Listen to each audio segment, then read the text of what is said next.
Pois é, o título pode parecer uma dúvida filosófica e no final é mesmo. A sensação aqui é que eu fiquei congelado, sabe? Como se fosse dentro de um iceberg, vendo tudo acontecer lá fora sem poder fazer nada. E por mais que o Twitter tenha sido uma boa tábua aí de salvação nesse período de sumiço, desculpe, acho que eu sou desculpe, não é a mesma coisa, prefiro falar. Para quem quer entender a razão do nosso sumiço, que não pôde acompanhar, um certo dia eu fui sentar aqui para gravar e, puf, não tinha mais nada funcionando. E aí, depois da vontade inicial de quebrar tudo, que eu sou uma pessoa um pouco impulsiva, e jogar tudo do 11º andar aqui, a racionalidade volta, né? Você pensa, não, vamos ordenar aí o pensamento, vamos fazer o que a gente prega, né? Importante. Separar variáveis, identificar problema, serve para ler notícias, serve para gravar podcast, serve para fritar ovo, isso aí é a base para tudo. Pode ser o microfone, check, pode ser hardware, né? Notebook, check, pode ser o software, algum software de edição de som, pode ser o próprio Windows, check. Pode ser o cabo do microfone só. Então, aí eu recebo um contato de um colega de vocês, nosso aqui, o Leandro, agradeço por sinal, que me dá alguma direção. Cabo é uma possibilidade, só que eu só tenho guardado talvez no quartinho já de trás, que tipo de cabo é esse, tá uma zona no quartinho desde a mudança, procuro, não acho. Tem uns HDs externos que talvez o cabo funcione, enfim, me ferrei tudo, misturei tudo, não cheguei a lugar nenhum, tá? Bom, vou precisar então pagar alguém para ver isso e me deslocar por aí, com microfone, com notebook, não sei, mas grana, né? Tá curta e eu fiquei pensando o que ia fazer, e aí apareceu o Dorival também é da galera. O cara sai da casa dele, vem aqui no QG. A gente passa uma tarde fantástica junto, batendo papo, ele mexendo na máquina de comer o hummus. Ficamos 3 aí, eu, o Mr. Way, ele, a Lana, os gatos, aquela coisa toda. O gato até desligou uma vez o computador, coitado, bem no meio do que ele tava fazendo. E tava um terror a minha máquina, tá? E ele descobriu lá, achou o básico, porque eu não tinha pensado que eu tava com quase nada de espaço em disco. Por isso que minha máquina tava lenta. Mas não deu exatamente para acertar isso. Melhorou a velocidade da máquina, a gente pôde voltar a fazer filme, mas eu não consegui consertar a questão do microfone ainda. E aí, vamos procurar então, porque assim, veja, tem uma hora, ele se propôs a voltar inclusive, né? Mas tem uma hora que a gente tem que assumir a nossa responsabilidade, que eu não fiz minha lição de casa em termos de manutenção, então a gente tem que dar um jeito, né? Aí fui procurar oficina de assistência técnica especializada em microfone. Aí tem as que não trabalham com marca, tem as que demora 20 dias só para ver o que pode ser. E eu tô sem tempo a essa altura. Aí o Luciano Pires, meu padrinho do Café Brasil, se ofereceu para pegar o microfone lá do estúdio dele para ajudar. Tem muita gente boa no mundo aí, pode acreditar, tá? No meio de tanta coisa ruim, o que aparece de coração bom é uma brincadeira. Mas a gente resolveu ir pro sacrifício e comprar um microfone novo. Ele teria que ser legal, né? Pro som não chegar aí com vocês que nem caixa de abelha. Então, foda-se, vamos em frente, desculpe. Vamos em frente, né? Despesa inesperada. Vamos ver o que a gente pode fazer a respeito mais tarde para cobrir.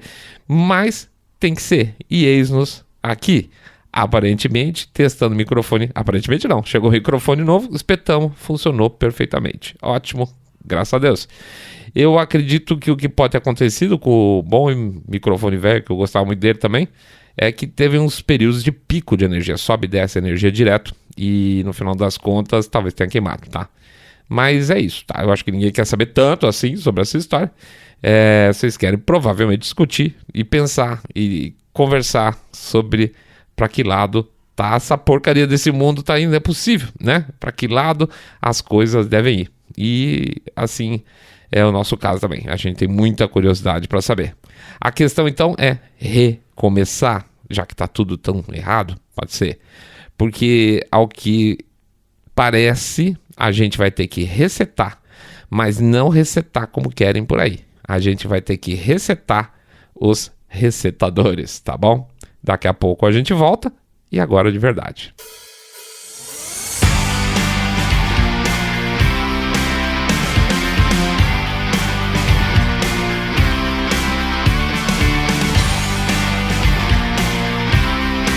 Eu voltei. Cara de pau.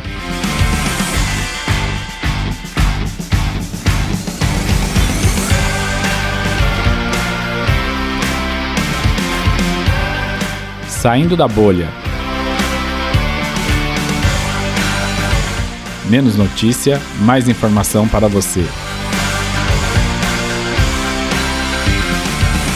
Uma das coisas que esse período nosso de parada fez foi pensar nas plataformas, inclusive, tá? A gente ia brincar, inclusive, com botar a música do Roberto Carlos, mas ia dar um strike lá no YouTube lindão, né? E a gente ficou pensando, poxa vida, a gente tá se barrando aí faz tanto tempo por causa do YouTube. E o YouTube, ele tá mudou, acabou de novo de mudar suas estratégias aí, suas recomendações, e avisou claramente que ele vai dar ainda mais espaços para as fontes que eles chamam de autoridade, ou seja, para a mídia tradicional. Ou seja, aquilo que eles já escondiam a gente, eles falaram, olha, só para você saber, nós vamos esconder mais ainda. E aí a gente fica pensando, de que vale, né, a gente tá na plataforma que não divulga a gente. A única razão específica de ter um podcast no YouTube, a não ser que eu estivesse falando lá com o microfone na frente daquela coisa, era para ter algum tipo de audiência a mais, né? Agora, se o preço dessa audiência a mais é a gente não poder falar o que a gente quer falar, então, azar. Entendeu? O que acontece? A gente vai tocar o pau, fazer como a gente fazia lá antes do YouTube, inclusive ficar muito menos preocupado, vai falar de vacina, vai falar de efeito colateral, não é mais taxinha, não é fralda, é fraude eleitoral, tá? Assim, e se der strike, e se derrubar o canal, eu estou pouco me lascando, tá? E foi a nossa decisão conjunta. Azar, se derrubar a gente do YouTube, adeus. Voltamos às nossas raízes, tá? Então, já que eu não posso... Tudo bem, eu não posso botar a música do Roberto Carlos, eu voltei, mas pelo menos eu vou falar de vacina e não vou falar de taxinha, tá? Então, o que pode acontecer aí pela frente, gente, é que daqui a pouco a gente suma do YouTube, tá? Mas a gente não tem controle sobre isso. O que mais? Vamos lá, vamos falar de pelo menos alguns assuntos aí, vamos ver se dá tempo. Tem Israel, tem Milley, tem a liderança do Congresso lá nos Estados Unidos, a disputa lá pelo Speaker of House tá uma loucura, tem a Europa se ferrando, tem a Ucrânia, que está sendo jogado debaixo do tapete lindamente, tem escândalos da família Biden que continuam ainda, que também não se fala a respeito, teria até o bis, né, do Felipe Neto, que a gente acabou fazendo um space sobre, mas provavelmente não vai dar para falar tudo isso, vamos ver por partes que a gente vai. Eu acho que é mais legal a gente começar, né, em eleições argentinas. A gente tem acompanhado mais os comentários do que as notícias em si, até porque não adianta, né? A maior parte da mídia não adianta porra nenhuma. E percebe a velha polarização da direita também em cima do cara. E não tem resposta fácil para essa história, tá, gente? Se você estivesse lá, você votaria na Patrícia Bullrich ou no Milley? Eu votaria no Milley. Aqui não é totalmente vamos dizer assim, fechado a ideia aqui, tá? Mas eu vou falar de mim. Eu votaria no Milley. Não porque, aí quando eles peço licença aos colegas, não porque eu acho que ele vai fazer 30% do que eles propõem. Não vai, não tem como, tá? O Milley vai sofrer o mesmo reality check que todo mundo que chega no poder com muito discurso passa quando se depara com a realidade. Veja, eu não quero minimizar de forma alguma o nojo que eu tenho cada dia mais das camadas superiores de poder, mas não rola em termos filosóficos, tá, gente? No duro. Você tem uma plataforma, um grupo de ideias, qualquer que seja, tá? Direita, esquerda, centro, e ter 30% dos votos, porque é o que se consegue hoje em dia em um país, e supor que você vai se dar bem dando as costas para 70% da população só porque ganhou. Não é assim que toca o pito. Para agradar pelo menos um pouco mais do que esses 30%, você vai ter que buscar aí fontes de alternativas de ideias. E eu não estou nem falando de voto no Congresso e trambique, estou falando de ideias. Tá? Vamos pensar como, teoricamente no mundo lindo, tá, do moranguinho, como deveria ser uma democracia funcional, onde ela não pode, eu repito, não pode ser a ditadura da maioria. Né? Não pode ser, independente de quem for a maioria, não pode. Essa coisa de achar que estar na maioria pode impor, não funciona. Não funciona, nunca resolve. Qualquer lado acuado fica sempre violento. Não é inteligente colocar seus inimigos, ou as pessoas que pensam diferente de você, num corner. Geralmente o preço disso é muito alto. Portanto, o Milley pode até ser aquilo que ele prega, mas ele não vai ser, nem que ele queira, tá? Na prática. E por que eu não votaria na Bullrich? Porque eu tô meio escaldado com o Macri. Ele me passa aquela direitinha meio facinha, não sei, sabe como é que é? Que vai adiar, que vai ceder ao máximo e no final talvez fracassar e passar o bastão de volta para a esquerda, como está, por exemplo, acontecendo agora com os conservadores na Inglaterra. Tá? Eles vão tomar um cacete histórico nas eleições quando tiver, se não mudarem muito. Mas principalmente porque eu tenho uma péssima impressão do que tende a acontecer. Eu posso estar errado, eu estou chutando décimo, chute no duro, porque isso não é baseado em padrões internos de política argentina, eu não tenho nem base para falar uma coisa dessa, mas um pouco em padrões externos que eu não sei se podem ser aplicados no caso lá, tá? Alguma coisa me diz que essa vai ser a famosa eleição apertadinha. E como a gente tem falado faz muito tempo, eleição apertadinha serve para fraude, que é uma beleza, tá? É o canal para fraude. Não estou dizendo que no Brasil houve fraude, hein? Opa, de forma alguma, claro que não, imagina. Mas pega, vamos dizer, o caso do Trump. Pega o Trump, pega a Colômbia, pega a Venezuela. Tão apertadinho que é fácil de você virar o jogo. Sabe como é que é? Então, a ideia é que pareça apertadinho para que possa ser usado esse recurso. E pesquisas, por exemplo, são fundamentais para que as coisas pareçam apertadinhas. Pega o caso Milei. Nos últimos dias ele caiu e ficou mais apertadinho. A frente que ele tinha virou vantagem para o Massa durante as eleições. É muito improvável que alguém que tenha votado na Bullrich vá votar no Massa no segundo turno, é verdade. Mas não se sabe como são essas coisas de abstenção, né? Complicado controlar essas coisas. Então, numa escala de 0 a 10, onde o 0 seria totalmente cético, 10 muito esperançoso, eu estou estourando 4 para a Argentina no pós-eleitoral, mesmo que o Milei ganhe. E é isso, evidentemente, que vai ser melhor, vamos dizer assim, claro que se o Milei melhor se ele ganhar, vai ser melhor do que o Massa no poder. Eu sinto que não é bola de cristal chute, tá, gente? Que aquela onda de otimismo tende a se dissipar. E um ramo muito específico dos influenciadores, que me irrita demais, que é o do otimista forçado, vai sumir do mapa e não vai se apresentar para dizer eu errei, eu forcei, eu fiz isso por engajamento e tal. Acredite, essa turma causa um dano considerável na esperança que as pessoas têm de mudança. Essa turma é um grande gerador acho que não adianta nada, a turma do tic-tac, né? Mas se eu sair da bolha, quando você fica apontando a possibilidade de fraude, você também não está fazendo a mesma coisa, tirando a esperança das pessoas? Eu acredito que não e espero que não. E eu espero que as pessoas entendam que isso aponta... Como é que eu posso dizer? A gente não tem o direito de pelo menos duas coisas. Primeiro, dar folga, para deixar para depois. Deixar de votar porque mimimi. Porque aí a eleição certamente fica apertadinha e pimba, né? E o segundo ponto é baixar a guarda, não acreditar obrigatoriamente na narrativa oficial. Lembrar que podem existir outras cocitas acontecendo paralelamente. Não barrar aspas, teorias conspiratórias. Não significa acreditar em todas, mas nunca deixar de considerar que toda história que só tem uma versão tem algum desvio. Portanto, eu apertaria tanto o botão lá da urna eleitoral lá da Argentina a favor do Milei, se fosse urna eletrônica, claro, não pelo amor do cara. Difícil a gente se apaixonar por político, tá? Mas porque a gente acredita que efetivamente os argentinos, com todos os tropeços, certamente vão surgir, seria um povo mais feliz com ele no governo. Mesmo os esquerdistas retrógrados, que lutam, como sempre, como carneirinhos, contra a destruição da própria felicidade, seriam mais felizes. Muito bem, né? Então, este é o ponto 1. Vai falar menos do que eu imaginava. Vamos lá.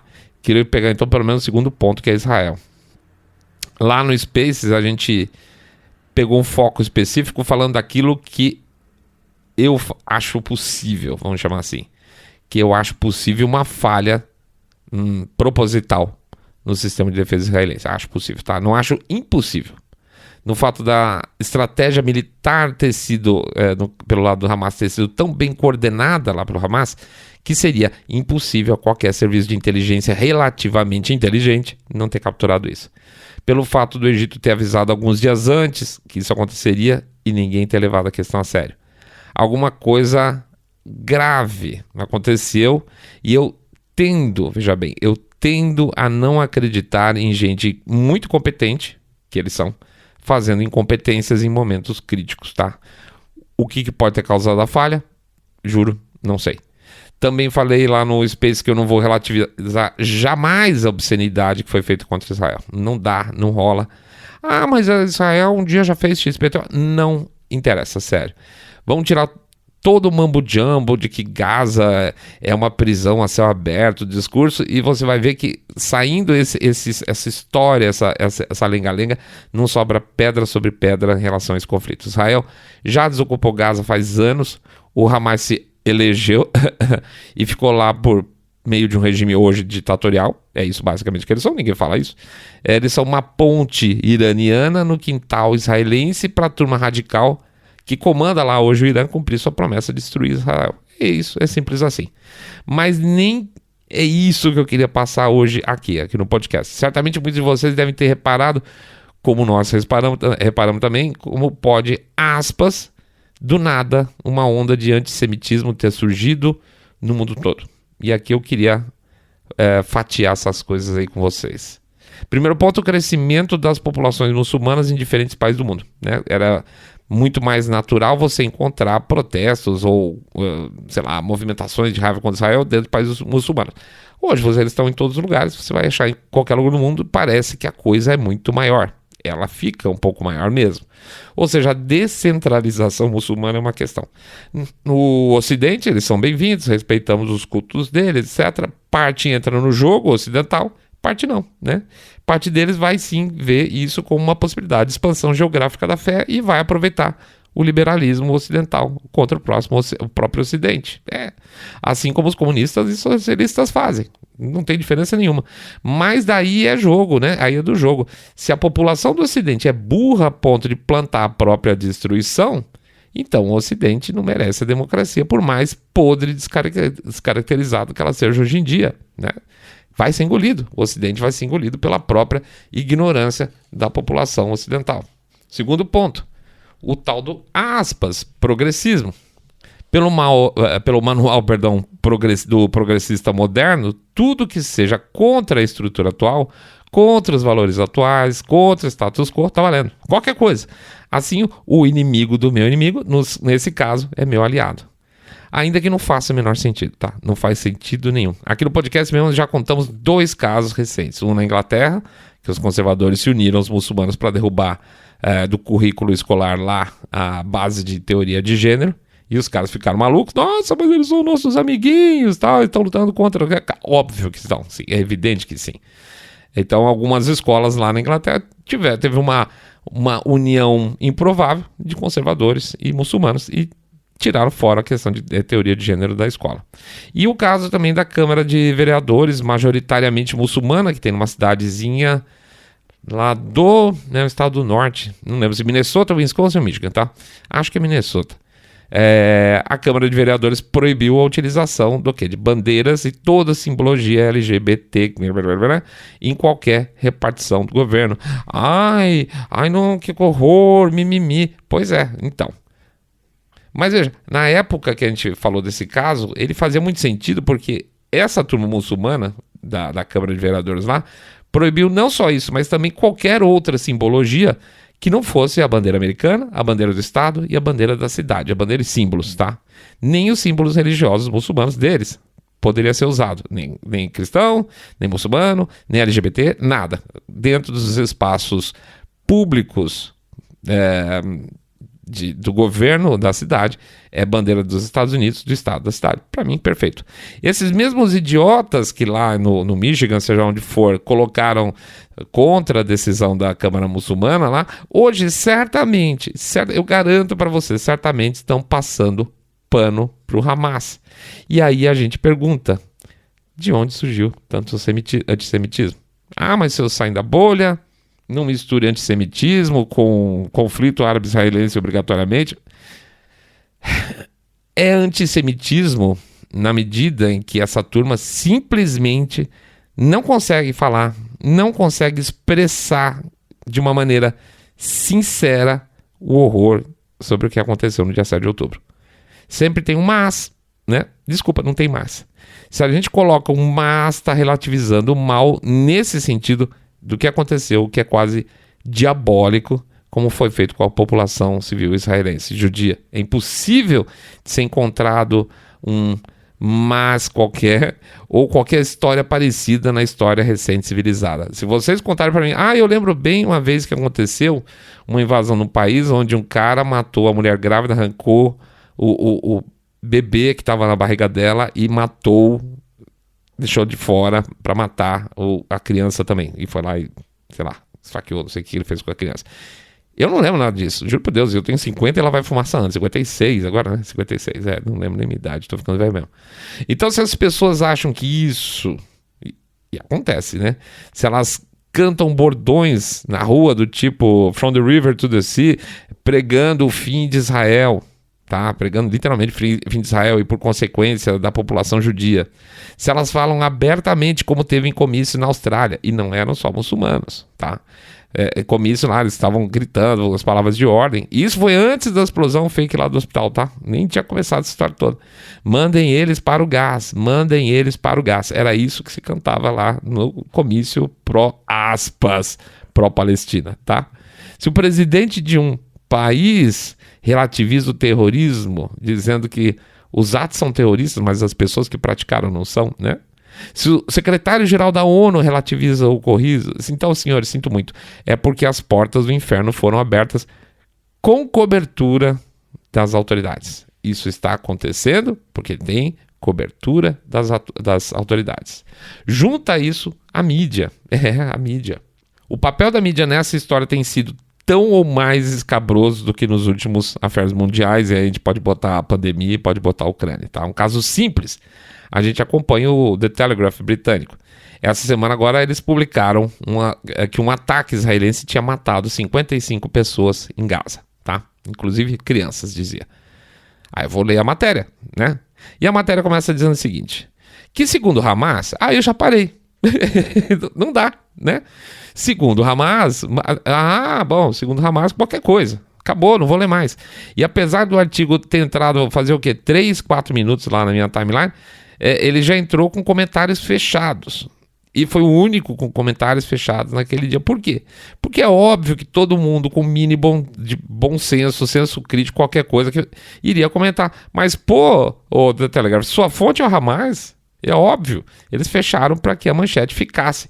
Para aqueles que leem mais rapidinho, para aqueles que aproveitam de manchete, pudesse fazer aí a replicação da mensagem falsa, a partir de uma fonte totalmente não fidedigna, e isso ser divulgado, ser replicado, tá? Então eles colocam uma fonte nojenta, criam um artigo, fecham os comentários e mandam para frente. Essa é a nossa imprensa. O papel da imprensa no caso do pseudo-bombardeio do hospital, né, que no final das contas aconteceu, foi no estacionamento do hospital, não tem como ter 500 mortos naquele estacionamento, repetiu essa história do Telegraph aí com juros e com correção monetária, né. Teve um jornal americano, não lembro se é o New York Times ou o Washington Post, que trocou de capa 4 vezes, corrigindo a acusação. Então começava dizendo que eram 500 vítimas no ataque israelense, depois virou centenas de vítimas no ataque israelense, depois tiraram a palavra ataque, virou explosão, né? Você vai baixando. Isso aí tem duas funções. A primeira é corrigir o exagero, tá? E o segundo, que é o mais importante e mais perigoso, senhores, que é apagar a história. Trocar a manchete em meios digitais serve para no futuro eles não poderem ser acusados como, entre outras coisas, antissemitas, porque eles acusaram sem dó os israelenses com base nas informações do Hamas e nunca, pode ter certeza, jamais pediram desculpa por nada disso e nunca vão. A ideia então é plantar uma sementinha de ódio por dia, uma semente de ódio por ciclo de notícias. A gente viu o que aconteceu no Brasil nos últimos 4 anos. Aí se você culpa algum meio no futuro, né, na verdade, por exemplo, já é presente, né, de ver casas e comércios de judeus com estrela de Davi pichada nas paredes, como se fazia na época do nazismo, vão falar, não, gente, eu não tenho nada com isso, porque, não, aqui, olha, a nossa manchete é super equilibrada, fora aquela que eu tinha deixado 6 horas atrás, acusando os caras de 1000 crimes, né? Eu sou progressista, eu sou do amor, cara. De forma alguma eu ia incentivar o ódio, né? Nada mais claro. Então, agora, fica... Nossa, meu Deus, fica tão patente porque é que nos chamavam de nazistas e fascistas, A esquerda nos chamou de nazistas e fascistas por uma boa razão. E vocês sabem qual é. E que bom que, conversando aqui com vocês, faz tempo que nós estamos tocando essa ideia de que já estamos em um regime, no mínimo, proto-fascista no Ocidente. No mínimo, tá? Goste ou não de Israel, entenda como quiser qual o papel que o Ocidente deve ter nesse conflito. Todo esse enredo faz as caras mais asquerosas da humanidade se exporem ao sol e mostrarem seu ódio e seu desprezo pelo ser humano. É isso que está acontecendo. Planos, pessoas, planos são mais importantes que as vidas, que eles, sei lá, eles não se importam, né? Eles não querem, não estão nem aí, eles querem poder, é isso. Azar, se vai ter gente no meio atrapalhando, a gente tira, né? O mais incrível de tudo é ver da onde a gente tá? Do lugarzinho onde você senta e olha o panorama político, que grande parte desses idiotas úteis vão ser os primeiros a serem perseguidos se o que eles apoiam entrar em vigor. Se aquilo que eles estão torcendo para acontecer vier a se tornar uma regra. Toda a nata progressista, em questão de meses, teria a sua cabeça colocada em troncos no meio da rua para exposição, se o mal que eles dizem defender viesse a se tornar regra. É incrível que eles não vejam isso. É um período literalmente insano. Por isso a gente tem obrigação moral de resetar os resetadores. Eles não sabem o que eles estão fazendo. Se eles vão ser perseguidos e torturados e mortos no futuro pelos seus hoje ídolos, de verdade, gente, eu não tô nem aí. Mas eu não quero nem a minha vida, nem a vida daquelas pessoas que eu gosto, nem as próximas gerações, os filhos de vocês, os filhos das pessoas que eu gosto, de pessoas decentes sendo destruídas pelo que está sendo apontado no horizonte. Por isso que não dá para ficar quieto. Por isso que a gente acha que só no Twitter não dá. E é por isso que a gente acaba não resistindo e comprando um microfone novo. Porque além da saudade de vocês, se cada um fizer um pouquinho só um pouco, a gente vai conseguir sim resetar os resetadores, tá? É isso aí, pessoal, uma imensa saudade, jabá talvez mais caprichado aqui hoje. Tô pedindo realmente uma mão sincera para cobrir aí o preju do período, tá? Seja por ter ficado sem episódios, ou seja, praticamente sem receita, seja pelos gastos não previstos. Então, vamos lá. 1, 2, 5, 10 milhões de reais, pingado não é seco, via Pix, via, sei lá, apoia-se, até meu jabá eu perdi o jeito de fazer, né? Lembrando que nós somos o Saindo da Bolha, um podcast cabeça direita, limpinho, supimpa, que detesta o politicamente correto.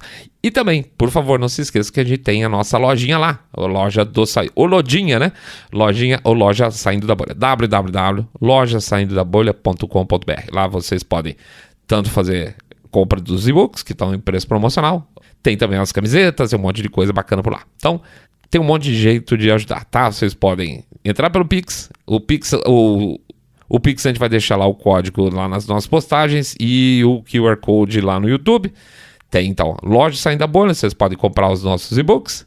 E também tem o Apoia-se, onde vocês podem fazer os seus planos de assinatura. Teve gente que saiu, eu entendo totalmente. Teve gente que nesse período de baixa se desconectou do Apoia-se. Sejam bem-vindos de volta, o Saindo da Bolha voltou, tá bom? Grande abraço para vocês, saudade imensa de novo. Fiquem todos em muita paz, fiquem todos muito, muito mais super bem.